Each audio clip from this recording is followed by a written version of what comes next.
Barakatuh. Bismillah wa salatu wa salam ala rasulillah. Bueno, yo no voy a repartir chocolatinas como mi madre. Voy a hablaros de un tema que es básica. Bueno, ellos han puesto la mujer en el Islam, o el Islam y la mujer. Realmente la charla se llama Islam y la defensa de la mujer. ¿Por qué digo la defensa de la mujer? Cuando el profeta Muhammad alayhi salatu wa salam empezó a predicar el Islam en la ciudad de Mecca, el profeta no simplemente vino y nos enseñó a rezar, y nos enseñó a comer con la mano derecha, y nos enseñó formalidades, ¿no? El Islam originalmente, y esto es un aspecto del periodo de Mecca que generalmente tendemos a olvidar, el Islam fue una reforma social, ¿vale? Es decir, el Islam vino a una ciudad donde la gente tenía costumbres un tanto depravadas, y lo que hizo fue decir, muy bien, a vosotros os ha creado alguien, ¿vale? Y sois responsables ante él de las acciones que lleváis a cabo. Y en consecuencia, tenéis que cambiar vuestro estilo de vida. Si cogéis las porciones del Corán reveladas en Mecca, es decir, ¿en qué cosas hacen hincapié? Hacen hincapié en aceptar a Dios, aceptar que vas a responder por tus acciones, y hacen hincapié en la liberación de esclavos, en atender a los huérfanos, en dar de comer a los pobres. Es decir, hacen hincapié en una serie de cuestiones morales. ¿Por qué digo que la sección de Mecca es importante tener en cuenta esto? Porque es la base, ¿vale? Las regulaciones vienen después. Una persona que no tiene la bondad suficiente, básica, o la ética básica, da igual las formalidades que pueda llevar a cabo después, ¿no? Eso es secundario. Lo importante es sentar la base.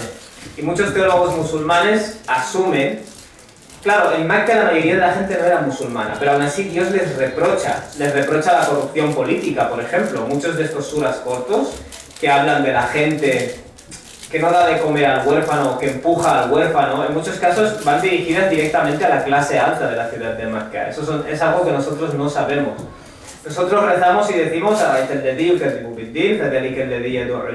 visto la persona que niega que responderá por sus acciones? Es la persona que empuja al huérfano, que no anima a alimentar al pobre, y realmente lo recitamos y nos quedamos tan anchos. Pero esto, cuando el profeta Muhammad ﷺ lo recitaba en la Meca, era un desafío, ¿vale? La clase política lo escuchaba, no era como aquí, que puedes insultar al gobierno y no pasa nada. Y realmente les provocaba un malestar, porque el profeta Muhammad ﷺ estaba señalando las cosas que esa clase alta estaba haciendo mal, ¿vale? Pero él no tenía la opción, él recibía la revelación y tenía que decirlo. No tenía la opción de decir islamofobia, es decir, enfréntate a la islamofobia, y va a ser dura además. Por tanto, eso. El Islam es una religión que vino a reformar cosas, y una de las cosas que vino a reformar es la situación de la mujer, ¿vale? O sea, entre las muchas cosas del Islam que hemos abandonado, es la idea de que el Islam es una reforma. Quiero decir, realmente hay gente que tiene la idea de que hay que enseñarle a los musulmanes un poco la dignidad. Que se nos tenga que enseñar a nosotros es casi como un insulto. Es como decir, hay que enseñarle a los musulmanes a creer en Dios. Es una de las partes integrales de nuestro din, la reforma social. Y yo personalmente nunca me he considerado feminista, ¿vale? Pero como estudiante del Corán hay una cosa que no puedo negar, que es el hecho de que el Corán da unos pasos adelante o lleva a cabo unas reformas, ¿vale? Es decir, hace cierto hincapié en esta cuestión, en el tema del tratamiento a la mujer, ¿vale? Lo que voy a hacer es asentar unas bases o mostrar algunos versículos y pasajes que demuestran que parte de la reforma que el Islam vino a establecer es esa. Y por cierto, habrá mucha gente que dirá, pero no hace falta defender a la mujer, ella se puede defender sola, bla bla bla. Bueno, lo cierto es que si tú vives en una sociedad en la cual el hombre se aventaja, tienes que tomar medidas. Quiero decir, en una sociedad en la cual la gente se aventaja de los huérfanos, el Islam no se queda callado. En una sociedad en la cual la gente se aventaja de los pobres, el Islam no se queda callado. Nosotros, en una sociedad en la que mueren entre 60 y 70 mujeres al año asesinadas por sus parejas, no podemos decir que este es un tema ajeno a nosotros, o no va con nosotros la cosa. El Islam, por definición, viene a reformar la sociedad en la que esté. Y hay gente que te dirá, ya, pero la mayoría no son musulmanes. ¿Y qué? ¿Es que acaso en la ciudad de Mecca la mayoría eran musulmanes? Aparte de no ser musulmanes, eran enemigos del Islam, muchos de ellos. Se oponían activamente al Islam. Pero aún así, el Islam vino a reformar. De hecho, era eso lo que les tocaba la moral a estas personas, que el Islam está hablando de los problemas sociales. El profeta Muhammad ﷺ no vino y dijo, Dios existe, hay que rezar 5 veces al día, no, sino que empezó a tocar las cuestiones morales. Insisto, coged los suras más cortos, los suras de Meca, y veréis que tocan siempre este tipo de problemas, ¿vale? El excesivo amor al mundo, el excesivo amor al poder, el no tratar bien a los desfavorecidos, etcétera, etcétera, etcétera, ¿vale?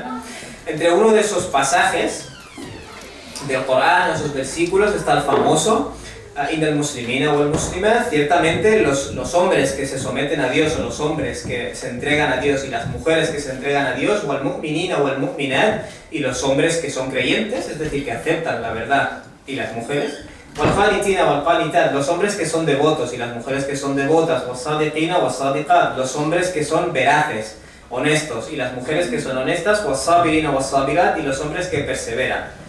Pese a lo que les ocurra, siguen adelante, y las mujeres que perseveran, wal-khashi'ina wal-khashi'at, los hombres que tienen reverencia, es decir, que sienten reverencia hacia Dios o que no son arrogantes, y las mujeres que tienen reverencia, wal-mutasaddiqina wal-mutasaddiqat, y los hombres que confirman la verdad, o los hombres que dan caridad, porque esta palabra se puede intercambiar, y las mujeres también, was-sa'imina was-sa'imat, y los hombres que se abstienen o que ayunan, y las mujeres que ayunan, wal-hafidhina furujahum wal-hafidhat, y los hombres que mantienen guardadas, digamos, o preservadas sus zonas íntimas, y las mujeres que asimismo hacen, wal-dhakirina Allah kathiran wal-dhakirat, y los hombres que recuerdan a Dios de forma abundante, y las mujeres que recuerdan, a'adallahu lahum maghfiratan wa ajran 'azima. Vale, Dios les ha prometido un perdón y una enorme recompensa. Este versículo, que es uno de esos clichés, ¿no? Cuando alguien nos ataca, le decimos, sí, no, mira, inna al-muslimina wal-muslimat wal-mu'minina es decir, ¿ves? Creemos en la igualdad de género. Hay una cosa que me llama la atención de este versículo, que es que después de dar esta lista, Dios dice, les corresponde una recompensa, un perdón y una enorme recompensa. Uno de los problemas que tenemos en la sociedad humana en general, pero también en esta sociedad, es el hecho de que a veces por un mismo trabajo las personas no reciben la misma recompensa, ¿vale? Y esto es un problema por el que aún estamos luchando, quiero decir, en el año 2017. Un mismo trabajo a veces es remunerado de forma superior a un hombre de lo que es remunerado a una mujer, ¿no? Por tanto, esto mismo, es decir, esto lo que establece es la igualdad de mérito realmente. Un hombre que hace, yo que sé, que escribe un libro o que escribe 100 páginas, y una mujer que escribe 100 páginas, por definición, no hay un motivo válido, biológico, por el cual deba recibir mayor remuneración el hombre, en este caso, que la mujer, ¿no? Básicamente parece básico, pero es una de esas cosas que, digamos, en nuestra especie insistimos en no reconocerlo. Quiero decir, y hay posibles razones por las que somos así, ¿vale? Una de ellas es que a lo largo de la historia mandaba el que tenía más fuerza. Quiero decir, ahora tenemos la idea de que el trabajo es igual, pero antes no era así. Antes el trabajo era ir a cazar y hacer cosas de esfuerzo. Y puesto que el hombre tenía mayor masa muscular por norma, siempre ha sido él el que mandaba y dependía todo de él, entre comillas, ¿no? Podríamos decir. Entonces, debemos tener en cuenta que sí, aunque esta ha sido la realidad durante mucho tiempo, se ha usado para mal, ¿vale? Se ha usado para mal, y eso es algo que sigue ocurriendo hasta el día de hoy. En fin, Dios dice, وَلَا تَتَمَنُّوا مَا فَضَّلَ اللَّهُ بِهِ بَعْضَكُمْ عَلَى بَعْضٍ. No vayáis a tener envidia, está hablando a hombres y mujeres, por lo que Dios ha dado a unos por encima de los otros, ¿vale? Es decir, los hombres tienen unas cualidades, las mujeres tienen otras. Os corresponde a cada uno de los sexos, o de los géneros, no sé si lo digo bien, el no desear lo que tiene el otro, ¿vale? Y eso es una de las cosas del Islam fascinante. El Islam no miente diciéndote que el hombre y la mujer son iguales. Todos sabemos que hormonalmente no son iguales, todos sabemos que la mujer puede quedarse embarazada, puede dar a luz, puede amamantar a sus hijos, como he dicho, lo de la masa muscular generalmente. Entonces hay unas diferencias que son básicas y hay que tenerlas en cuenta, porque si las niegas, eso también es el extremo opuesto, estarás oprimiendo a las personas, ¿no?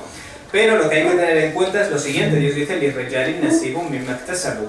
A los hombres les corresponde una parte de lo que se ganan, وَلِلنِّسَاءِ نَصِيبٌ مِّمَّا اكْتَسَبْنَ, y a las mujeres les corresponde una parte de lo que ellas se ganan, ¿vale? Es decir, de las acciones que tú haces serás recompensado, o serás recompensado en base a una parte de esas acciones, que generalmente se entiende que cuando Dios te te perdona y te recompensa con el bien, borra la parte mala, ¿vale? Es la parte buena la que cuenta, ¿no? Podríamos decirlo. Hay otros versículos que establecen la igualdad biológica, los digo para asentar la base, ¿no? El famoso يا أيها الناس اتقوا ربكم الذي خلقكم من نفس واحدة وخلق منها زوجها وبث منهما رجالا كثيرا ونساء. Vale, Dios dice, humanidad, dirigiéndose al ser humano, sed conscientes o tened presente a vuestro Rab, vuestro Señor, aquel que cuida de vosotros, si lo quieres decir así, الذي خلقكم من نفس واحدة, aquel que os ha creado de un solo ser y ha creado de ese ser a su par, ¿vale? Puede significar que ha extraído a su par de ese ser o que ha creado a ese ser y de su misma especie ha creado a su par, ¿vale? Lo digo porque en otro pasaje del Corán, Surat Ar-Rum, Dios dice, no me viene el versículo a la cabeza, pero bueno, la cosa es la siguiente, se puede entender de las dos formas, ¿vale? وَخَلَقَ مِنْهَا زَوْجَهَا, y ha creado de su especie un par, una pareja, ¿vale? وَبَثَّ مِنْهُمَا رِجَالًا كَثِيرًا وَنِسَاءً, y esto es algo bonito. A partir de esas dos personas, Dios ha hecho una multitud, o ha extendido una multitud de hombres y de mujeres. ¿Qué significa eso? Todos los hombres y mujeres vienen de un hombre y una mujer inicial. Quiere decir, este versículo en el cual Dios te está diciendo que tengas presente a Dios, a la vez lo está utilizando para que entendamos que toda la humanidad en cierto modo es una gran familia extendida, ¿vale? O si fueras a dibujar árboles genealógicos, nos conduciría a un hombre y a una mujer. Entonces, esto es como un proceso en el cual, sin hombres, no se puede tirar para adelante, y sin mujeres no se puede tirar para adelante, ¿no? En cierto modo tienes que tener en cuenta eso. En otro lugar del Corán se nos dice Ya ayyuhan nas, y algo muy similar, Dios se dirige a toda la humanidad, Inna ja'alnakum min dhakarin wa untha, os hemos creado a partir de un varón y de una hembra, de nuevo, wa ja'alnakum shu'uban wa qabaila lita'arafu, y hemos hecho de vosotros naciones y tribus, tribus entre comillas. Mucha gente cuando escucha tribus se imagina a alguien viviendo en una choza con una lanza. Tribus quiere decir familias o grupos de familias, ¿vale? Es un concepto más universal. Lita'arafu, con la finalidad de que os conozcáis. Es decir, esta diversidad, la finalidad que tiene a nivel intelectual es que unos conozcan a otros y de esta forma se enriquecen, ¿no? La idea de las diferencias o del multiculturalismo no va conmigo, no existe en el Islam, ¿vale? Explícitamente Dios te está diciendo, os he hecho diferentes, os tenéis que conocer unos a otros, ¿vale?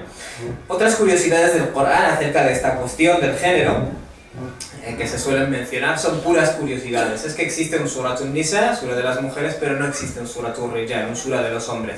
Una de las cosas que voy a intentar demostrar es que el Islam, que mucha gente no lo tiene en cuenta, da un paso adelante y defiende cosas de la mujer que no defiende del hombre, ¿vale? Y mucha gente diría, oh, pero bueno, esto es injusto. No es injusto si tienes a una especie que a lo largo de la historia el hombre está aplastando a la mujer, ¿vale? Dicho de otra forma, si yo vivo en una sociedad en la cual la inmensa mayoría de cargos importantes los tienen hombres, es importante que potencies que las mujeres tengan también cargos importantes, ¿vale? No hace falta potenciar que los hombres lo tengan porque ya lo tienen, ¿vale? Ya se han dado ellos a sí mismos aprovechando ese poder, digamos, o esa jerarquía que han desarrollado, se han dado ellos mismos esa ventaja, ¿no? Si lo quieres decir así. Tenemos también Suratul Mujadala, es un sura en el cual una mujer una mujer le transmite al profeta Muhammad ﷺ sus quejas, básicamente, y el nombre del sura se ha quedado así.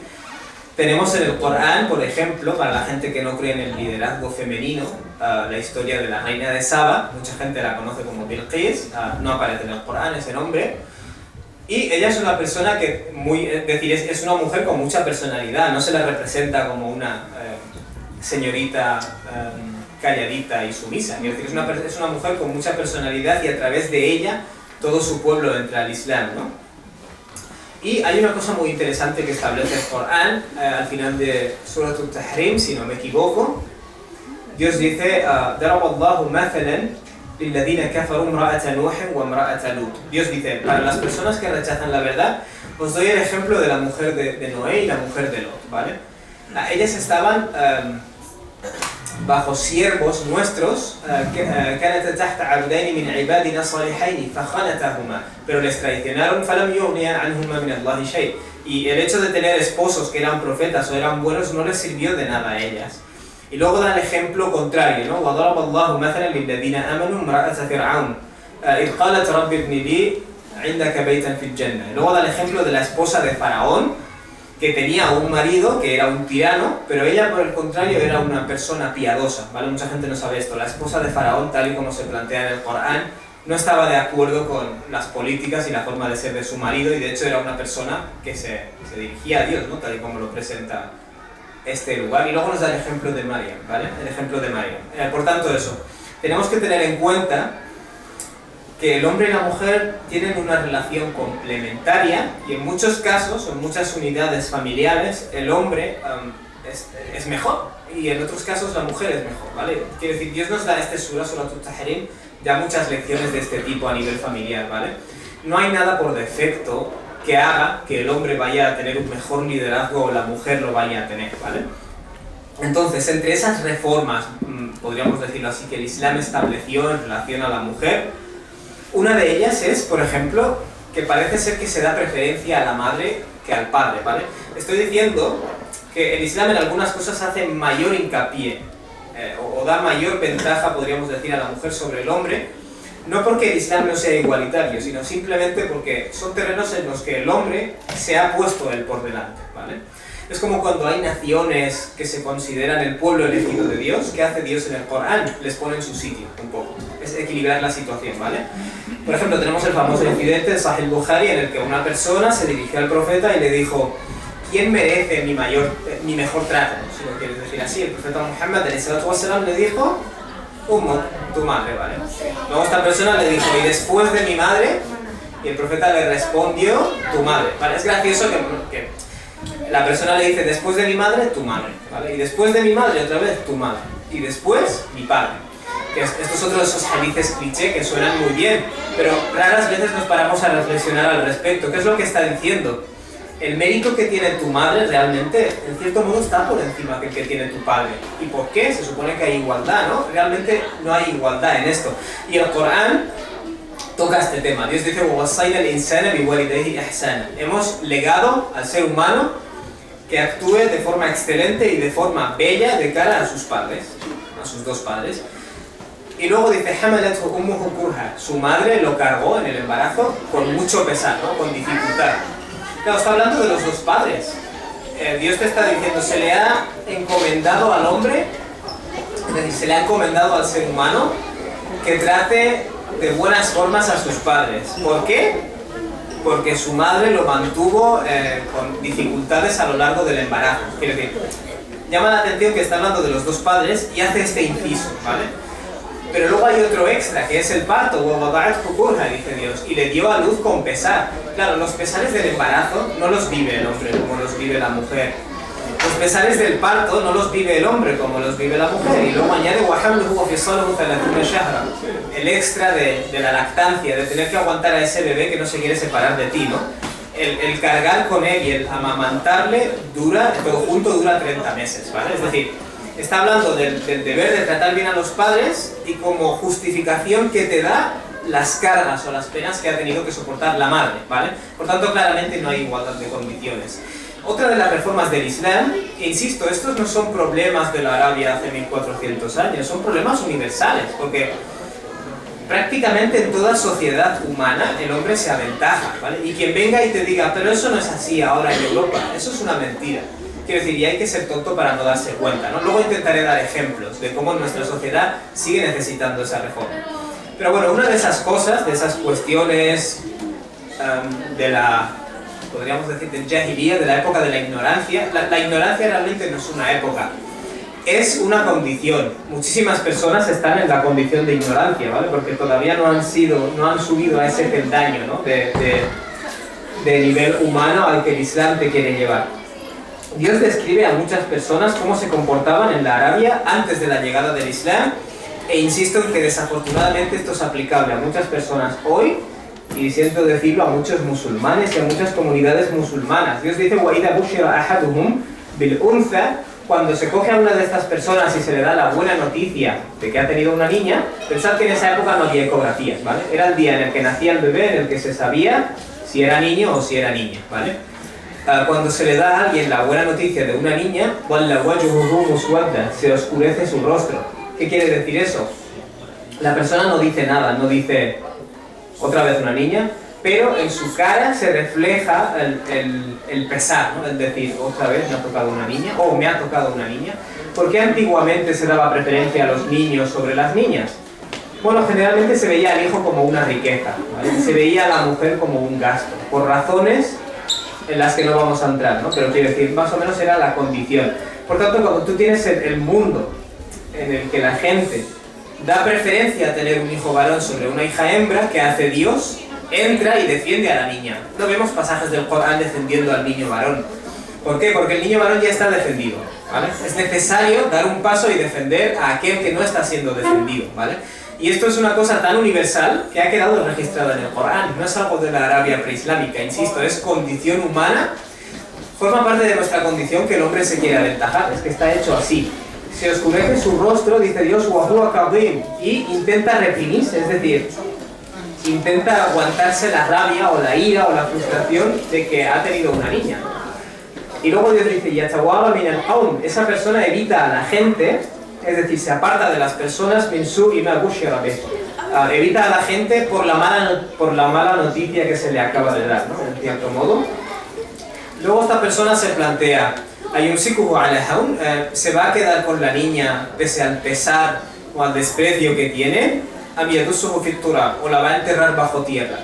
En algunos casos extremos en la Arabia preislámica se enterraba a la niña, ¿vale? Es decir, era tal deshonra en cierto modo. Una de las razones es que cuando había luchas entre tribus, y en la Arabia preislámica había muchas luchas entre tribus, los de la otra tribu mataban a los hombres y se quedaban con las mujeres, ¿vale? Esa mujer, entre comillas, perdía el apellido de tu tribu, era explotada sexualmente por los de la otra tribu y era una deshonra. Es decir, la gente no se centra en rectificar esa situación de opresión o esa situación salvaje, sino que lo que hacen es decir, bueno, pues en este caso no tenemos que tener niñas, o tener niñas es una deshonra. Insisto en que muchas sociedades islámicas, de mayoría musulmana esto es así y lo sabemos perfectamente. Hay personas que venimos de lugares del mundo donde está más acentuado que aquí en Europa, por ejemplo, el desprecio hacia una hija femenina, ¿no? No solo países de mayoría musulmana, hay muchas culturas en las que esto prevalece, ¿no? Y luego Dios dice, qué lamentable, ¿no? Es el juicio que tiene. Es decir, tanto si escoges quedarte con ella con desprecio, como si le haces daño, es bastante sucio. Luego en el siguiente versículo, y uno de los problemas cuando leemos el Corán es que cogemos los versículos solos, tú coges un versículo y lo lees, pero no miras el contexto. En el siguiente versículo Dios dice, para esas personas que no creen en la última vida, no creen que van a responder ante Dios, les corresponde el peor ejemplo, ¿no? Diríamos en castellano, son de lo peor. Pero ¿por qué aquí Dios nos está hablando de la gente que no cree en la última vida? Quiero decir, este tipo de actitud es propia de la gente que no cree en la última vida. Cuando tú escuches a un musulmán diciendo, bueno, he tenido una niña, la próxima vez será, ¿no? Este tipo de cosas, realmente esa actitud es propia del kafir, es propia de la persona que rechaza la verdad del Islam, no es propio de un musulmán. Es muy raro, ¿no? Un musulmán que tenga esa mentalidad, ¿no? Y a Dios le corresponde el ejemplo más elevado. Y Él es el totalmente poderoso y el más sabio. Y en el siguiente dice Dios, si Dios fuera a tomar a los seres humanos por las cosas injustas que hacen, insisto, leámoslo en el contexto, todo esto forma parte de un mismo pasaje. No me separen los versículos. Si Dios cogiera a la humanidad por la opresión que lleva a cabo, y aquí está hablando claramente de una opresión contra la mujer, Dios no dejaría sobre la tierra ninguna criatura viva. La primera vez que lees esto dices, ¿qué culpa tienen el resto de especies, ¿no? ¿Qué culpa tienen, las liebres y los pájaros y los mosquitos de la opresión humana? Dios te está diciendo, la magnitud de la maldad del ser humano es tal que si Dios tuviera que, por ejemplo, castigar a la humanidad estando en la tierra, la magnitud sería de tal forma que no quedaría viva ninguna especie, ¿vale?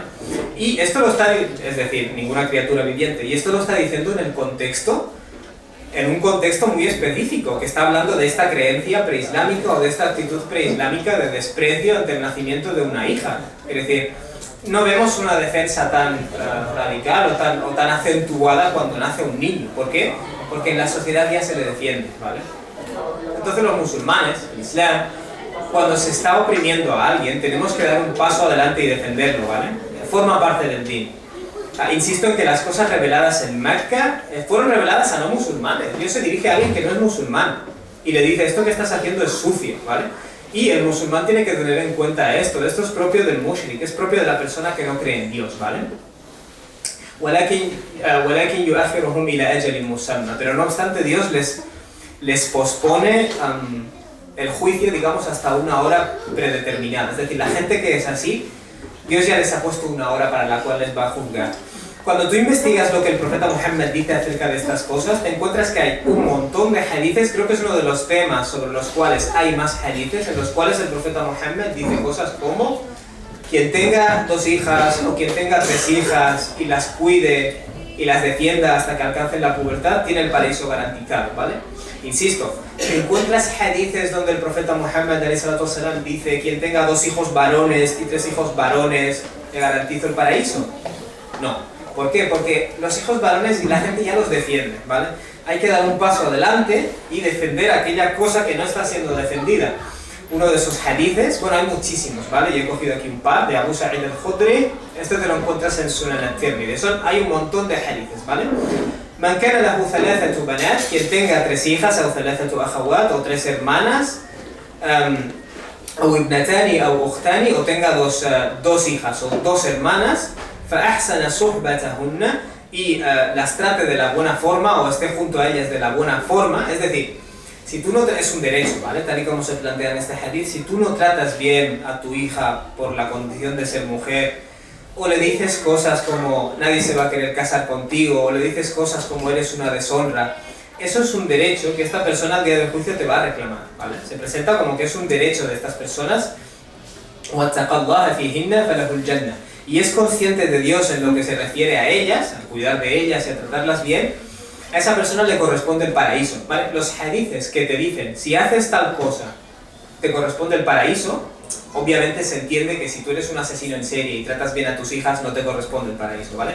Hay que ponerlo en perspectiva. Pero estos hadices lo que están diciendo es que esta acción está entre el top, ¿vale? Está entre las principales acciones que te conducen al paraíso.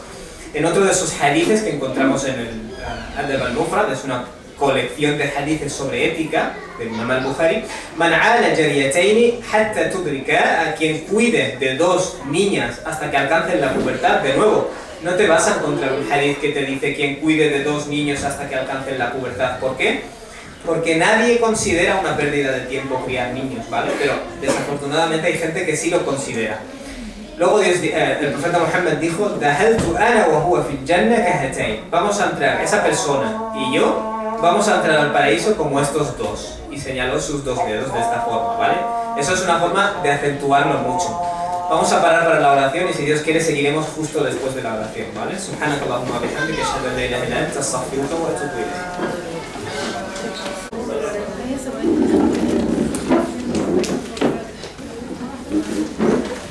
Bueno, siguiendo con la charla, hay una cosa que antes he dicho, bueno, yo no soy feminista. Aquí entra el problema de cómo defines las cosas, ¿no? Permiso. Aquí entra el problema de cómo se definen las cosas. Hay gente que te dice, no, siempre y cuando defiendas la igualdad de derechos para la mujer, eres feminista. Técnicamente, si eso es verdad, técnicamente todos los musulmanes son feministas, técnicamente, ¿no? Pero luego la realidad es la que es.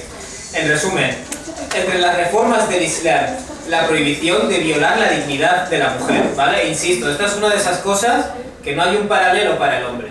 Dios dice en el Corán: Innal ladina yarmuna al-muhsanat, al-ghafilat, al-mu'minat, aquellas personas que acusan a las mujeres que son buenas, ¿no? Que son puras, ¿no? Podríamos decir, no sé. Al-ghafilat, inocentes, ellas no son conscientes. Al-mu'minat, y creyentes, lu'inu fi dunya wal akhirah, están malditas en la vida, en esta vida y en la última vida. Walahum adabun adim, y les corresponde un castigo grandioso. No hay otro pasaje que nos diga, ciertamente las mujeres que acusan a hombres castos, quiere decir, no nos encontramos eso. Si os fijáis, los hombres tenemos una tendencia a creer que nuestra promiscuidad es una señal de triunfo, ¿no? En cierto modo, una señal de dominio. Pero la promiscuidad de la mujer es algo vil, sucio, algo de lo que avergonzarse, ¿no? Y el Islam, una de las cosas que hace es decir, no, la promiscuidad es igual para los dos, el zina es igual para los dos.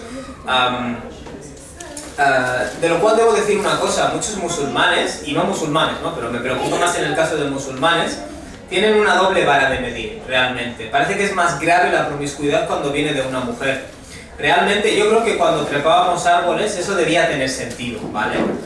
Que el hombre era más promiscuo, pero se supone que ya hemos superado esa etapa hasta cierto punto. Pero bueno, muchas personas no.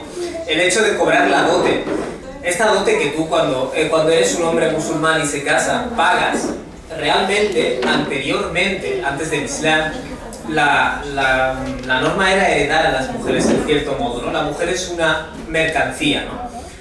En muchos casos y en algunas culturas existe hasta hoy, la mujer tiene que pagarle al hombre, o mejor dicho, la familia que va a adquirir la mujer, porque es una adquisición, en cierto modo. La idea es que la mujer era una mercancía, ¿no? En muchos casos, y el hombre que se casaba con ella la adquiría, se la compraba al padre, en cierto modo, ¿vale? Y el Islam lo que dice es, no, realmente tú le pagas a ella la dote, lo que hizo es un poco darle la vuelta, es decir, tú le pagas a ella la dote como señal de que estás dispuesto a estar por ella, ¿no? O a cuidar de ella, o lo que quieras decir, te comprometes por ella, ¿no? Por tanto, esta dote fue una reforma en su día, ¿vale? Y me llama la atención que muchos musulmanes, por ejemplo, en zonas del subcontinente indio, por ejemplo, es ella la que le paga la dote, es decir, mantienen esa costumbre preislámica en esas zonas, claro, lo cual es una aberración, porque incluso a veces si no se recibe un precio agradable o no se paga el precio estipulado, pues el hombre, la familia del hombre toma medidas contra la mujer o le rocía la cara con ácido, lo cual es un ciclo de una acumulación de estupideces, ¿no? Podríamos decir. Bueno, el Islam estipuló el derecho a la herencia, que por mucho que nos pueda extrañar, no existía en la Arabia preislámica. Por supuesto que la mujer no heredaba, ¿no? Estas cosas, cuando mucha gente las escuchó por primera vez, seguramente les hizo risa. Decir, la mujer también hereda, muy interesante, ¿no? Y el Islam es así, quiere decir, prohibió, por ejemplo, sobrecargar demasiado al animal, tratar mal al animal, darle golpes al animal. Quiero decir, el Islam creó reformas que aunque hoy en día digamos, bueno, tampoco es para tanto, ¿no? En esa época sí era para tanto, y en ese lugar, ¿no? El derecho al capital propio, es decir, la propiedad económica de la mujer le corresponde a ella. Esto fue otra reforma.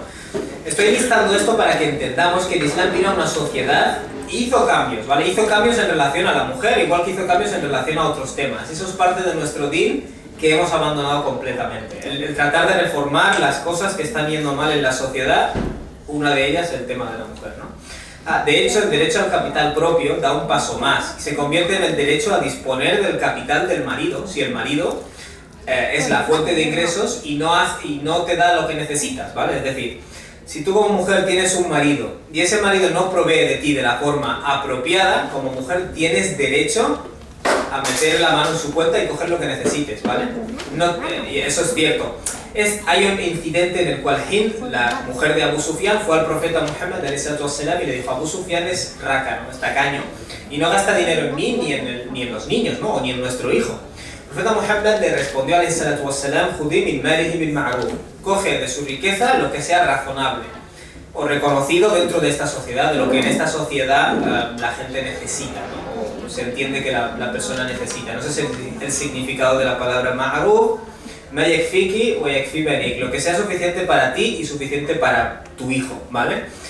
Aquí hay una pequeña diferencia de opinión entre algunas escuelas. Alguna de las escuelas dice, aquí el profeta estaba actuando como juez, como qadi, es decir, dio este consejo particularmente para ti.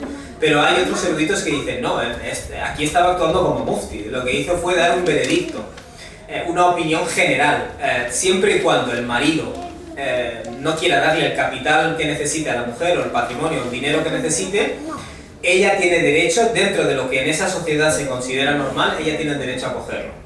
Es decir, y esto no es a la inversa. Si mi mujer trabaja, yo no tengo el derecho a meter la mano en su cuenta. Pero si ocurre al revés, de acuerdo a esta interpretación, realmente ella sí que tiene la opción. Esto es una reforma radical, entre comillas, como aquel que dice. Otra de las cosas que prohibió el Islam es heredar a las mujeres a la fuerza. De nuevo, mucha gente dirá, bueno, sí, claro, eso es normal. No era normal. Lo normal era que si yo tenía una hija la casaba y punto. E insisto, desafortunadamente en las culturas de algunos musulmanes todavía estamos en esa fase de la historia. Y ayyuhalladhina amanu, dice Dios, las personas que habéis creído, la yuhillu lakum an tarithu an-nisaa karha, no os está permitido que heredéis a las mujeres a la fuerza, ¿vale? De hecho, esta idea que existe en muchos idiomas y países, de que cuando la mujer se casa adopta el apellido del marido, es un fósil de una idea antigua que realmente el marido la está adquiriendo y se convierte en su propiedad, ¿vale? Por eso pierde el apellido del padre y adopta el del marido. Es como que tu marido te ha comprado a tu padre, ahora eres su propiedad, ¿vale? Esto es como en la esclavitud, que se le ponía al esclavo el apellido del amo, ¿vale? Por eso los afroamericanos tienen apellidos ingleses cuando sus apellidos originales no eran ingleses para nada. Entonces eso, la cosa es la siguiente, no se está permitido heredar a las mujeres a la fuerza. Esto fue una reforma radical y mucha gente no lo entiende. Decimos, ah, claro, hombre, no. En fin, más adelante, y esto es uno de los temas que me llama mucho a mí la atención. El hombre siempre ha querido controlar a la mujer, ¿vale? Es decir, es propiedad nuestra, yo la heredo, yo la paso, yo le digo lo que tiene que hacer, yo no sé qué, no sé cuántos. Y una de las mejores formas de controlar a alguien es hacerle sentirse culpable o hacerle sentirse sucia, ¿vale?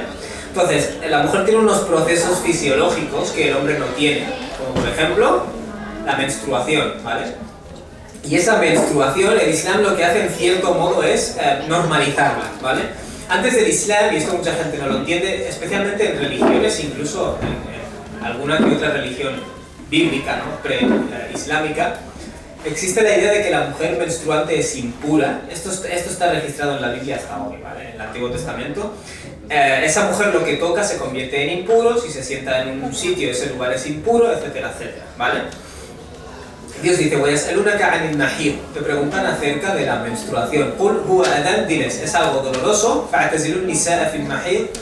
por tanto, manteneos apartados de la mujer en la menstruación. Claro, hay quien dirá, ¿por qué te tienes que apartar? La lengua árabe, esta expresión significa que no mantenga relaciones sexuales, punto, ¿vale? El Corán utiliza eufemismos, cuando habla de sexo utiliza palabras suaves, ¿vale? Y no os acerquéis a ellas, es decir, no mantengáis relaciones sexuales con penetración hasta que se limpien, ¿no? Hasta que se puedan limpiar. ¿Por qué digo que esto significa que no mantengáis relaciones con penetración? Porque en la lengua árabe clásica, cuando se dice me he acercado a mi mujer o he abrazado a mi mujer, significa que he mantenido relaciones, ¿vale? El Corán habla explícitamente de estas cuestiones, rompe el tabú, pero a la vez habla de una forma muy educada y muy suave. Quiere decir, no hay una necesidad de convertirlo en un tabú y taparlo, pero tampoco hay una necesidad de ser obsceno, ¿vale? El Corán siempre trata el tema, pero lo trata de forma correcta, ¿no? Y un incidente muy interesante, el profeta Muhammad ﷺ está sentado en la mezquita está anexada, digamos, a su casa, ¿vale? Era otro sistema. Y su esposa está en la casa, fuera de la mezquita. Y él le dice, acércame por favor ese alfombrín. Y ella le dice, mensajero de Dios, estoy menstruando, ¿no? Estoy impura, ¿no? No debería tocarlo, ¿no? El profeta Muhammad le dice, Inna haydataka laysat fi yadik. Ciertamente la menstruación no la llevas en la mano, ¿vale? Es decir, no hay nada que te impida pasarme un objeto a mí. Es decir, la zona en la que estás no limpia es otra zona, ¿vale? Tú entera no estás impura. Que de nuevo, estas son cosas que la gente dice, pues claro, hombre, pero es que no era así, quiero decir, incluso la gente que creía en Dios y tenía escrituras tenía una visión muy radical de esto. ¿Por qué? ¿Para qué sirven estos tabúes? Para dominar. Quiere decir, desde el momento que yo convenzo a la mujer de que es impura, está pasando por un proceso impuro, no tienes que acercarte, no tienes que no sé qué. Algunos musulmanes dicen, no tiene que tocar libros del din porque no sé qué. Es una forma de decir, no leas demasiado que controlada te tengo mejor. Entonces, de esa forma, lo que hace el Islam es decir, no, es higiénicamente algo que tienes que no es limpio y que te vas a tener que limpiar, igual que el hombre tiene su situación de janaba, ¿no? De suciedad ritual y punto. No le intentes dar un significado que no tiene, ¿vale? De hecho es un proceso fisiológico gracias al cual existimos, ¿vale? Así de sencillo. Otro tema que me llama mucho la atención es el de las tareas de la casa, ¿vale? Si alguien preguntara en el Islam quién hace las tareas de la casa, realmente el Islam no estipula que lo haga ni el hombre ni la mujer, ¿vale? El Islam no dice tiene que ser la mujer ni tiene que ser el hombre. Pero llama la atención que los únicos textos de hadith que hablan acerca de las tareas de la casa reflejan al profeta haciendo esas tareas de la casa, ¿vale? Y en estos hadices hay varias cosas que me llaman la atención. En uno de ellos, Aisha, la esposa del profeta, Dios esté complacido con ella, esto está en el Musnad del Imam Ahmad, ¿vale? Pero es un hadith auténtico. Ella dice, «Kana basharun min al-bashar». ¿Cómo era el profeta en su casa? Era un hombre normal y corriente como el resto de personas. No era una persona como el resto de personas. Yafli thawba, lavaba su ropa, lo cual me llama la atención porque Aisha dice era una persona como el resto, lavaba su ropa, pero es que en realidad la mayoría de gente que conoces, me cuesta creer que en la Arabia preislámica la mayoría de hombres lavaban su ropa, ¿no? Ella lo dice con cierta naturalidad, lo cual en cierto modo me asusta porque me hace creer que en la Arabia preislámica pues a lo mejor había más participación doméstica que en muchos hogares musulmanes de hoy, ¿no? Pero eso es algo que no sé. وَيَحْلُقُ شَاتَهُ, dice, y ordeñaba sus cabras, o extraía la leche de sus cabras, وَيَخْدُمُ نَفْسَهُ, y se servía a sí mismo. Es una frase que llama la atención. ¿Qué quiere decir se servía a sí mismo? Aisha utiliza unas frases muy peculiares, por cierto, ¿vale? Se podría hacer un estudio de las frases de Aisha, la forma en la que explica las cosas. Si lo quieres traducir de una forma moderna, el profeta Muhammad le hacía la colada, cocinaba, tendía la ropa, planchaba su ropa, etcétera, etcétera, ¿vale? Es decir, hacía sus tareas. Insisto, aquí no se está diciendo Dios os ordena a los hombres que hagáis esto, o esto es propio de las mujeres y el profeta lo hizo como acto de caridad, ¿no? Que es lo que mucha gente cree equivocadamente, ¿no? Porque por ningún lado dice eso. Simplemente quiero que se vea que en el hogar del profeta se tenía esa conciencia de que él era un hombre que hacía las cosas. De hecho, en otro hadith, la misma Aisha, radiyallahu anha, dice que era yakunu fi mihnati ahli. El profeta solía estar a servicio de sus esposas o a servicio de su familia. Esta palabra mihna tiene cierta connotación de servidumbre, ¿vale? Eso de que tú vas y le pones el plato, le sirves el café a tu mujer, eso estás sirviéndole, ¿vale? Que conste que te estoy sirviendo, eso es lo que significa esto. Servía a su familia, servía a sus esposas. Pero cuando llegaba la hora de rezar, se iba a rezar, así de sencillo, ¿vale? Quiero decir, nunca te ponía en ti, pero cuando estaba en casa era servicial de cara a sus esposas, ¿vale? Esto hay gente que cuando lo escucha, cuando tú le dices en el Islam, el hombre se supone que tiene que ser servicial. Ya no estoy diciendo colaborar, porque colaborar, cuando dices colaborar en la casa es como que se parte de la base que el rol natural de la mujer es hacer las tareas de casa y el hombre hace un acto de caridad cuando está colaborando. Pero eso realmente no está reflejado en la sunna. El profeta lo hizo como parte de nuestra identidad. Parte de la identidad del musulmán es que el hombre hace las tareas de la casa, no como un acto de caridad. Cuando un hombre plancha o cocina, no hace falta decirle gracias. Estás haciendo algo extra increíble. No, es mi casa. Cuido a mis hijos porque son mis hijos. Hago la cocina porque es decir, hago la comida porque es comida para mí. Es decir, formo parte del hogar, ¿no? En cierto modo. Entonces eso, no se habla de ayudar a las mujeres. El profeta era servicial. No es que hiciera tareas caseras, ¿vale? Alhamdulillah, sino que era servicial. Una de las cosas que más me llama la atención del Islam, ahora están con el rollo de la violencia de género y la violencia psicológica, ¿no? Es decir, el maltrato físico, el maltrato psicológico. Yo, por lo que he estudiado, no conozco ningún texto religioso premoderno, si lo quieres decir así, que explícitamente prohíba el maltrato físico y el psicológico, excepto el Islam. En un hadith que nos encontramos, es auténtico, en Sunan Abi Dawud, el profeta Muhammad dice, le dicen, ¿cómo se supone que tengo que tratar a las mujeres o a nuestras esposas? El profeta responde, "At'imuhunna mimma ta'kulun", alimentarlas de lo que vosotros coméis, ¿vale? De nuevo, vendrá alguien y te dirá, es machista porque realmente yo no tengo que alimentarla, ¿no? Ella es independiente. Tenéis que entender el contexto histórico. Esto es una sociedad patriarcal en la que el hombre decide todo acerca de la mujer.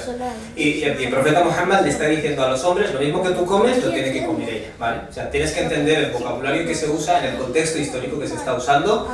وَأْكْسُوهُنَّ مِمَّا تَكْتَسُونَ, y vestir, que se vistan, es decir, vestirlas de la misma forma que os vestís a vosotros, ¿no? Volvemos al hecho de que el capital, en cierto modo, del hombre pertenece por defecto a la mujer. وَلَا تَضْرِبُوهُنَّ, dice el profeta, y no les golpeéis, no les peguéis, وَلَا تُقَبِّحُوهُنَّ, y no les denigréis, ¿vale? La idea es la siguiente. Claro, este verbo lo busqué en el diccionario, no qabbaha yuqabbihu. ¿Qué significa? En cierto modo, ¿qué significa? Los significados que me daba eran denigrar, humillar. Todos los significados que daban eran formas de hacer daño a nivel psicológico y no físico, ¿vale? El profeta te dice claramente, no se pega, pero es que tampoco se tiene que decir nada que duela o humillar, dejar en mala situación, ¿vale? Por tanto, tenemos que tener en cuenta eso. Esto es algo muy novedoso, teniendo en cuenta la sociedad en la que fue dicho. Pero insisto, algunos musulmanes parece que no, que estamos incluso más atrás de la época del profeta Ali sallallahu alaihi wasallam. Algunos, ¿no? Y personas que no son musulmanas, por supuesto. Por cierto, los hombres solemos decir, cuando vemos una mujer maltratada, ¿por qué lo permite? Es culpa de ella, porque ella no ha hecho nada. Eso es falta de cultura científica en cierto modo. No sabemos que realmente la persona maltratada es maltratada a nivel físico, pero tal y como se le está dañando su integridad física, se está dañando su integridad psicológica, ¿no? Su personalidad. Es decir, esa persona va perdiendo esa capacidad de ponerle freno a la situación, ¿vale? Eso es falta de cultura nuestra. Entre las cualidades de la mujer, otra de las cosas que el Islam, digamos, rompió con el patrón. Este es un hadith que te encuentras en el Jami' al-Tirmidhi, narrado por Anas. El profeta Muhammad ﷺ dijo: "Hubbiba ilayya min dunyakum an-nisa'u wat-tib". Se me ha hecho amado de las cosas de este mundo vuestro, las mujeres y el perfume, ¿vale? ¿Qué significa las mujeres? ¿No? Porque sabemos que el profeta Muhammad ﷺ era una persona muy modesta. Significa las cualidades de las mujeres, ¿vale? Y generalmente los eruditos lo explican como que el profeta Muhammad dio a entender que las mujeres son más misericordiosas, ¿no? Compasivas, es decir, tienen más rahma, lo cual es también una dotación natural, ¿no? Que poseen, y a la vez son más democráticas. ¿Qué quiere decir eso? Los hombres tenemos una especie de necesidad de macho alfa, de marcar que dominamos, marcar que el territorio es nuestro, marcar que nadie vacila a mi tribu, ¿vale? Eso es muy masculino, ¿vale? Y eso es algo que las mujeres no tienen tanto, ¿no? Cuesta imaginarse un genocidio iniciado por mujeres líderes, ¿no? Los líderes hombres somos un poco como más primates a ese respecto, ¿no? O es muy difícil imaginarse una mujer violando a un hombre para marcar territorio o mostrando poder. Quiero decir, eso es algo que ocurre. La mayoría de hombres que cometen o fuerzan a mujeres a mantener relaciones en contra de su voluntad necesitan demostrarse a sí mismos que mandan. Es muy salvaje, pero es algo que está en nosotros y que no está tanto en ellas. Por eso el profeta dice: se me ha hecho entre las cosas que me gustan de esta vida, cosas dulces, cosas bonitas, el perfume y la mujer, ¿vale? Y la maravilla o mi alivio está en la oración, ¿no? Por tanto, básicamente esta es la introducción que quería hacer. Voy a ir cerrando esto diciendo lo siguiente, un consejo práctico. En el Islam, cuando tú ves una injusticia, no te la callas, ¿vale? Eso es un principio islámico. Es un principio islámico válido, totalmente importante, ¿vale? No solo comer con la mano derecha. Comer con la mano derecha es importante, pero también es importante que luches contra la injusticia. El profeta Muhammad dice: "Man ra'a minkum munkaran falyughayyirhu biyadihi". La persona de vosotros que presencie un mal, que lo cambie con su mano, es decir, físicamente, ¿vale? No se refiere a la lucha, a la guerra, sino intenta intervenir físicamente. فَإِنْ لَمْ يَسْتَطِعْ فَبِلِسَانِهِ. Si no tiene la posibilidad, que al menos lo cambie con su lengua, es decir, que hable en contra de esa injusticia. فَإِنْ لَمْ يَسْتَطِعْ فَبِقَلْبِهِ. Y si no puede, que lo cambie en su corazón, es decir, que sienta repugna hacia eso. Pero eso, وَذَلِكَ أَضْعَفُ الْإِيمَانِ. El simple hecho de odiarlo y no hacer nada es lo mínimo que te requiere la fe, ¿no? o la zona más baja, lo más débil, es el tipo de creencia o de fe más débil, ¿vale? Si tú estás en el metro y alguien molesta a una mujer o incluso la toca y ella se defiende, métete, quiero decir, incluso, siento decirlo, pero incluso si te van a partir la cara. Yo prefiero llegar a mi casa con la cara partida y decirle a mis hijos: alguien estaba cometiendo un acto inapropiado y he intervenido para defender a esa persona, que llegar a casa sabiendo perfectamente que he visto un abuso y no he hecho nada, ¿vale? El musulmán, por definición, se mete cuando hay injusticias, es que se mete. Tememos a Dios, no tememos a las personas, ¿vale? Quiero decir, a menos que haya riesgo de que te peguen un tiro o algo raro. Cuando ves a gente que está comentando cosas inapropiadas acerca de la mujer, por ejemplo, hablando como si fueran objetos, quiere decir, puedes expresar que eso no está bien. En el trabajo lo escuchamos a menudo. Puedes expresar desacuerdo. Si tienes un grupo de WhatsApp y pasan guarrerías, puedes expresar que eso es denigrante. Lo puedes hacer. De hecho, como musulmán, se supone que lo tienes que hacer. Y esta es una sociedad en la que, insisto, la gente va de feminista y progre, pero realmente aquí mueren 70 mujeres al año, matadas, asesinadas por su marido. La violencia de género en esta sociedad es un gran problema. De hecho, por lo que he investigado no he encontrado ningún país árabe en el que mueran tantas mujeres asesinadas por su marido. Es decir, aquí nos gusta decir somos progres y los otros son atrasados. Bueno, resulta que ni los blancos son tan blancos ni los negros son tan negros. Por tanto, esta sociedad necesita tanto como todas las demás sociedades la reforma. Y nosotros tenemos que estar a la vanguardia. Pero a veces incluso parece que se nos tiene que reformar a nosotros, ¿no? En fin, muchas más cosas, ¿no? La imposición de cánones de belleza, hombres pasando vídeos inapropiados, como he dicho, ¿no? Básicamente, el hecho de felicitar a un hombre cuando hace las tareas de su casa. Quiero decir, esto son cosas del jahiliya, son cosas preislámicas que tenemos que ir borrando poco a poco. La idea, muchos musulmanes te dicen, si mi hijo tiene novia y sale, es haram, sí, pero bueno, ¿qué le vamos a hacer? Pero como a tu hija se le ocurra salir un día de fiesta, el Islam realmente no pone una diferencia. No la pone. Es decir, estás dando preferencia a tu cultura por encima del Islam, básicamente. Una de las descripciones que se da del profeta Muhammad es que el profeta era más... el profeta Muhammad era más modesto, podríamos decir, o más pudoroso que una virgen en su tienda, ¿no? En su tienda. En la Arabia preislámica, tenéis que formaros esta imagen, la niña virgen tenía una timidez, ¿vale? El hombre era un macho alfa dominante. El profeta Muhammad vemos que luchaba en las batallas y hacía todo lo que tenía que hacer como hombre, pero sin embargo era totalmente pudoroso y respetuoso como esa niña virgen, ¿vale? Llama mucho la atención que está redefiniendo la forma de ser un hombre. ¿Ser un hombre significa macho alfa, marco territorio? No necesariamente. Ser un hombre significa lucha contra la injusticia, ¿vale? Pero lo que se refiere al pudor, eso también es una cualidad del hombre. ¿Qué significa eso? El Islam está reconfigurando esa visión primitiva, si lo quieres decir así, de lo que nosotros entendemos por lo masculino y lo femenino, ¿vale? Esto de que el profeta era más pudoroso que la vida, a mí me llama mucho la atención, porque quiero decir, ves las crónicas del profeta enfrentándose en el campo de batalla, poniéndose a primera línea, y era estaba a la vanguardia en la lucha, quiero decir. Nadie puede decir, bueno, es que era un hombre afeminado, en absoluto. Pero tenemos que tener en cuenta que una cosa no quita la otra, ¿vale? Tenemos unas imágenes rígidas de lo que es ser hombre y lo que es ser mujer que no son reales. Son constructos sociales, ¿no? Como dice la gente. Otra cosa que me llama la atención y que es una cultura jahili, que incluso los musulmanes tenemos, es que el hombre se siente intimidado cuando su mujer tiene éxito. Si su mujer tiene una carrera que él no tiene, un trabajo que él no tiene, e insisto, esto se aplica a musulmanes, el hombre se siente intimidado. De nuevo, me llama mucho la atención porque el profeta Muhammad tenía una esposa que se llamaba Khadija, que era comerciante y que además era una empresaria y él era su empleado. Y él nunca dijo, uy, me siento mal como hombre por esto. Al contrario, cuando ella murió, el profeta estaba en shock, ¿vale? Y estuvo en shock hasta que murió. Quiere decir, una de las cosas que me llama la atención es que el profeta Muhammad, décadas después de la muerte de ella, enviaba regalos a sus amigas. Quiere decir, la tenía muy presente. Por cierto, enviarle regalos a sus amigas no se veía como un tabú. Era algo que el profeta hacía, ¿no? Por tanto, estas cosas están a la orden del día y son normales. Y no deberían ser normales. Ni entre musulmanes ni entre no musulmanes. Mi idea es que los musulmanes rectifiquemos a la sociedad o ayudemos, ¿no? Pero es que en muchos casos, primero, nuestra propia comunidad necesita rectificarse, ¿no? En fin, básicamente, no tengo demasiado más que decir. Hay gente, por cierto, hay hombres que se ofenden. No hagáis tanto ruido con este tema de los derechos de la mujer, bla, bla, bla. Eso es como decirle a los musulmanes, cuando veáis comentarios islamófobos en la tele, no hagáis ruido, ¿vale? Es decir, aceptad vuestra inferioridad en cierto modo. Como no se están dando una paliza por la calle, tenéis que conformaros con el status quo, ¿no? Esa nunca ha sido la mentalidad. Cuando tú ves algo incorrecto que te dice el profeta, intenta cambiarlo con tu mano y si no es posible con la lengua, y si no al menos tienes que odiarlo, ¿vale?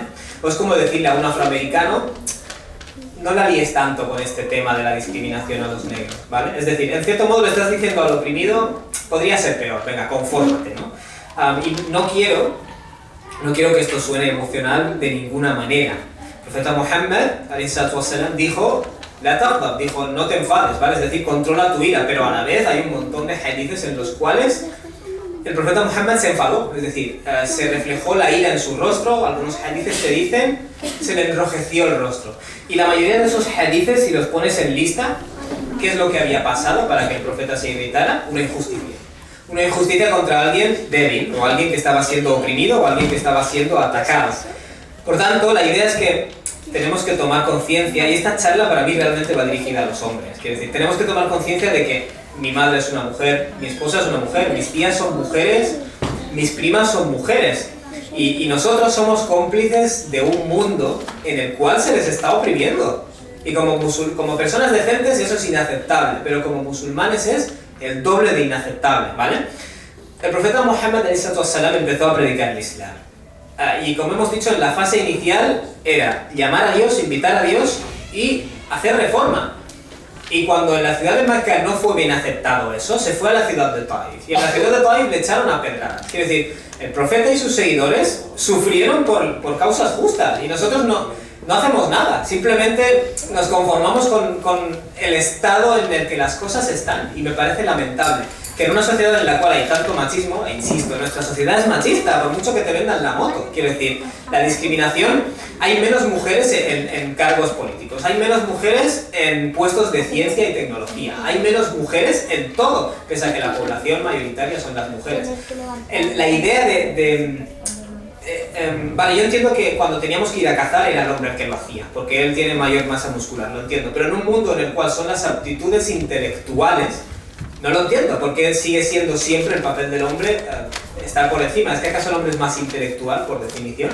Que algunas personas te responderían que sí, ¿no? Algunos fatwas, lo he leído con mis propios ojos, te dicen que sí, ¿no? Pero bueno, debemos tomar eso como algo ocasional, debería ser algo ocasional. En fin, voy cerrando esto. Quiero deciros una última palabra, ¿vale? Un último versículo del Corán. Y luego os diré una curiosidad sobre este versículo. Dios dice, cuando se les dice seguir lo que Dios ha revelado. Cuando tú le dices a una persona, el profeta Muhammad prohibió pegar a una mujer o insultarla, cuando tú le dices esto a un hombre. Cuando le dices que el Islam, esta idea de que un hijo varón es mejor que un hijo femenino, es totalmente jahili. Cuando le dices a un musulmán que lo mismo da tener novio para tu hijo que tener novia, es decir, lo mismo da si tu hijo tiene una novia que si tu hija tiene un novio, es igual de haram en los dos casos. O le dices a un musulmán, no puedes forzar a casar a tus hijos, o a tus hijas especialmente. Hay musulmanes que te dicen, a mí me da igual el cuento que me traes, yo voy a seguir haciendo lo que yo aprendí en mi casa y lo que yo aprendí en mi cultura. Dios dice, dicen en absoluto, vamos a seguir haciendo lo que estaban haciendo nuestros ancestros. Dice Dios, incluso si se da el caso de que sus ancestros no razonaban en absoluto y no tenían guía, es decir, este tipo de actitudes contradicen el pensamiento crítico, no están razonando. No hay ninguna razón lógica por la cual el zina sea peor para el hijo que para la hija. No hay ninguna razón lógica por la cual te vas a dar preferencia a un hijo varón sobre una hembra. No están razonando, pero es que además no tienen guía de Dios. Ninguna religión de Dios ha permitido esto nunca en la historia. Y las siguientes palabras Dios dice, el ejemplo de las personas que rechazan la verdad. Y esto es lo que quiero subrayar. Este versículo no está hablando de musulmanes, está hablando de los mushrikin. Te está diciendo que es propio de ellos seguir ciegamente lo que les enseñaron sus ancestros. ¿Por qué estoy mencionando este versículo? Porque es que hay musulmanes que estamos en ese estado todavía, en el de dar preferencia a nuestra cultura por encima del din. Subhanallah. Estas palabras no están dedicadas a musulmanes, pero desgraciadamente son aplicables a muchos musulmanes. El ejemplo de las personas que rechazan la verdad,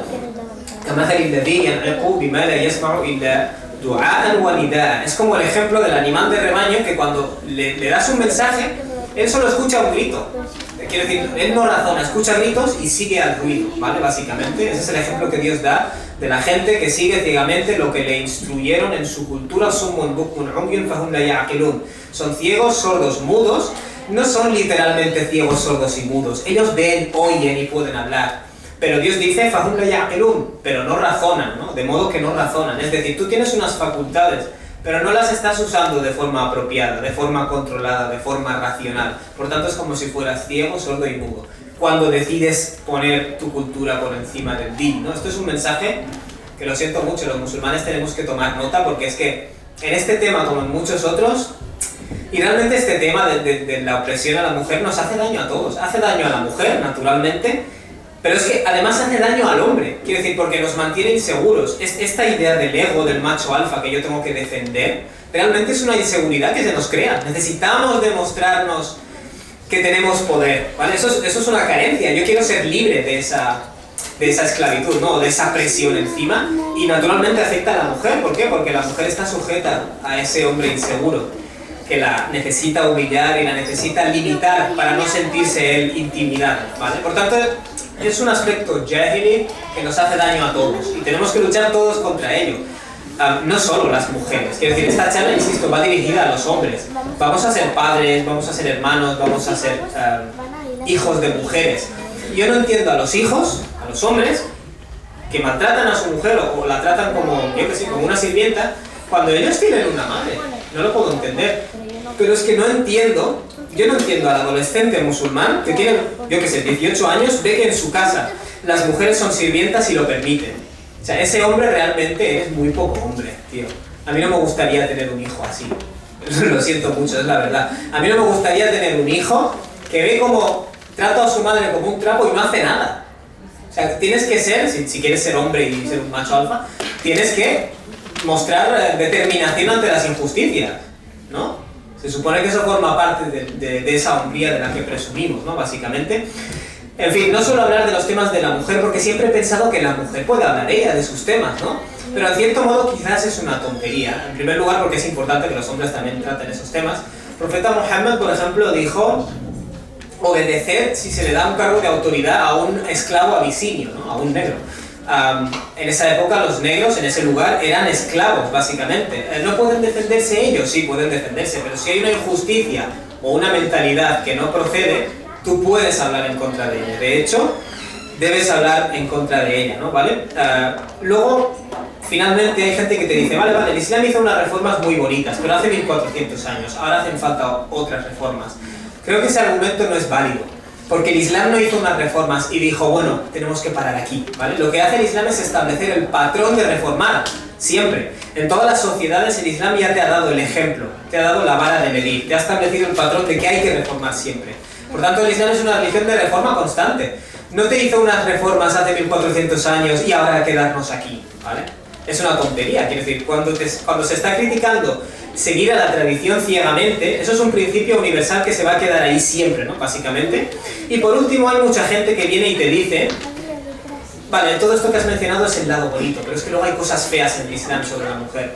Para eso tendremos que dedicar otra sesión, porque la sesión de hoy no me da tiempo. Y lo último que quiero decir es el hecho de que hay que tener cuidado, porque toda reacción puede volverse extrema, ¿vale? Por ejemplo, ha habido musulmanes que seguían muy ciegamente a los sabios del pasado y a sus escuelas de ley, etcétera, etcétera. Y ahora hay como una oleada de musulmanes modernos que dicen, no hay que seguir ninguna de las escuelas de ley, ninguno de los sabios, yo voy a coger mi ejemplar del Corán en casa e interpretarlo como a mí me parezca. Eso es una reacción extrema. Es cierto que no hay que seguir ciegamente a los sabios del pasado, pero también es cierto que ellos son una comunidad colectiva de gente que entiende el árabe clásico, que se ha inmiscuido o se ha inmerso en todo el estudio del Islam durante 20 años, 30 años. No puedes prescindir de todo ese trabajo de esos lingüistas y esos expertos, ¿vale? O sea, no hay que tener fe ciega en ellos, pero tampoco tienes que decir ahora hago lo que me da la gana. Eso es una reacción extrema. ¿Por qué digo esto? Porque en el tema de la mujer pasa lo mismo. Hay feministas que dan miedo a veces, realmente. Que cualquier cosa que dices como hombre es porque soy una mujer. No, eso es una reacción extrema, ¿vale? No quiero que nadie entienda de esta charla que he dado que apoyo las reacciones extremas, ¿vale? Apoyo la lucha por la justicia, pero no apoyo las reacciones extremas, ¿vale? El hecho de que tú como hombre bajes la mirada y te digan es porque soy mujer, ¿verdad? Es porque soy un objeto. Eso es una reacción absurda, emocional y extrema. Y también hay que tener cuidado con eso. Solo quería dejar claro ese punto. Y con esto termino la charla. Subhanaka Allahumma wa bihamdik. Ashhadu an la ilaha illa ant. Astaghfiruka wa atubu ilayk. Wassalamu alaikum wa rahmatullahi wa barakatuh.